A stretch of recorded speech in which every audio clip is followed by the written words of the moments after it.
Roberto A. Almodovar. Exactly 500 words. P.O. Box 1661. First North American Serial Rights, Klamath Falls, Oregon, 97601. Copyright 2004 Roberto A. Almodovar, ralmodovar@gmail.com. The Tenderloin. The corner of Turk and Leavenworth Streets is located in the Tenderloin of San Francisco's worst neighborhood. Even the dangerous gangbangers living across town in projects rarely visit the Tenderloin.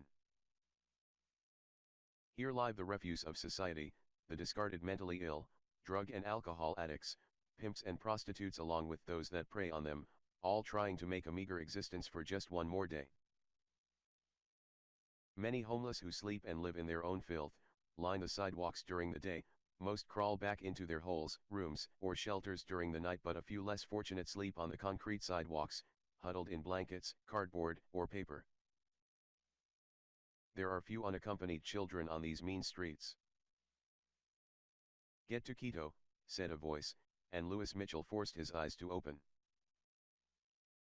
The world was sideways and a blur, but then the world was always a blur. He slowly righted himself and leaned against the nearest wall, staring out into the street.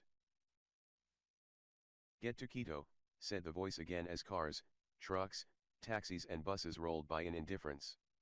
The early morning street and sidewalk stank of human piss and shit, simmering as the sun slowly rose, warming the concrete.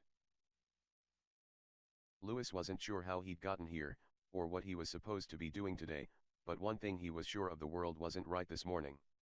He looked around in search of the voice's owner, but it eluded him. The sun was rising from the west. Even a low-down hope fiend like himself knew the sun always set in the west. He stared at the rising sun, his back against the warming wall. Then he noticed the public parking sign across the street, only the letters were reversed as if held to a mirror. "Son of a bitch," he mumbled to himself and staggered to his feet. Every sign on every storefront, including the street signs, were all reversed, and for the first time he noticed the traffic was driving on the wrong side of the streets. On the corner Louis spotted a liquor store opening, and as he approached could see in newspaper racks out in front the reversed printed copies of the local papers. "Morning," said the voice of the store owner. "You all right there?" Louis turned to him. "Get to Quito," he said.